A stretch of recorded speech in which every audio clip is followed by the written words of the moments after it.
Hello, my fellow comic book collectors. This is going to be another Did I Overpay videos on blue versus restored labels, which are the purple labels. And the comic in question is Batman 139.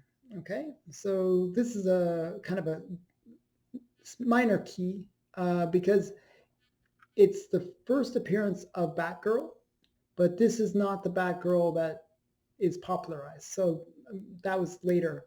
But this is the original Batgirl. It's one of those comics that is, to me, a very cool comic because it's kind of got that very Silver Age charm to it, where it's a little bit quirky, and I really liked it. So it was one of those ones where I kind of got overexcited. It was in an auction. The bids were going up, and I impulsed put a high bid in it, and I won, but maybe I overpaid when I bought it, and that's a mistake that can happen with auctions. You get excited and you can overpay very easily. So this might be the case.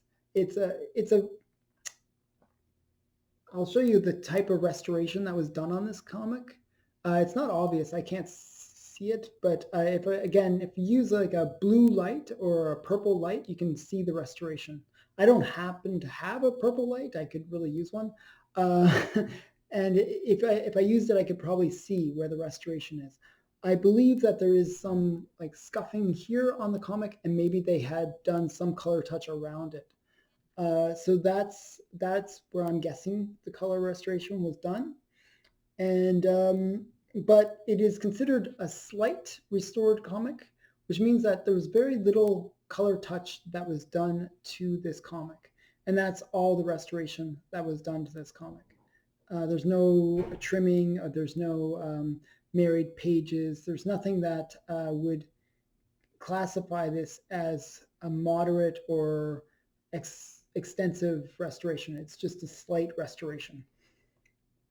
So with all that said, I'm going to tell you how much I paid for this, which was $380. And that number is actually quite high for this book. I think this book hasn't really gone up as much as some of the other books that I've purchased, and it was a bit of an overpay just on that number alone, because I'm going to show you what these books normally go for. So here's Batman 139, and it's the first appearance of Batgirl, Betty Kane. And you can see a 4.0 goes for $375. So I paid more for a restored comic than the fair market value. And it's embarrassing to say, but it happens when you get too excited. You think, and you don't do that research. You go on gut, and you make a mistake where you just get that auction fever, and you buy something that is overpriced, or you bid too high. And that's what happened with me. I just overpaid. So we don't even need to figure out the value to know that I overpaid, but just for fun, we're going to figure out how much the comic is actually worth. And to do that, we take this number, 375, and we look at this really great chart that I have here. And for slight restored, they're worth about 70% of the actual value. You'll notice that the lower the grade of the comic, the closer it is to the blue label in value. So there's very little difference, like between a 2.0 or even a 1.0. You can imagine a 1.0 maybe is almost like, if it's a blue label or if it's a purple label, doesn't really matter. It's pretty much going to be the same price. So that's one of those kind of interesting things about restored comics. When it gets to that really low grade, there's really not much difference between the price of a blue label and a purple label. So with that being said, if we take that 70% value and we do the math, we get 262 is what I should have paid. So I overpaid by almost $100, which is a lot. So really, I way overpaid on this. And as I said, that's a mistake that happens. Sometimes we get emotional and we pull the trigger on something that we really shouldn't. That's why it's always good when you're buying comics, even if you're doing it out of passion, which is what often I do. You have to kind of take a step back and really consider whether or not this comic is going to be a good investment, or you're going to overpay, because that extra $100 I could have bought some other cool comic with that money. So the thing is, you want to really think about the price that is a fair price for the comic, and what you're willing to pay for the comic. I was willing to pay what I paid, and I was actually happy getting the comic. I think it's a very cool comic, and it looked nice. So I was really excited to get it, but it was an overpay. So one of the things is don't get FOMO, which is fear of missing out, and really be analytical about your purchases.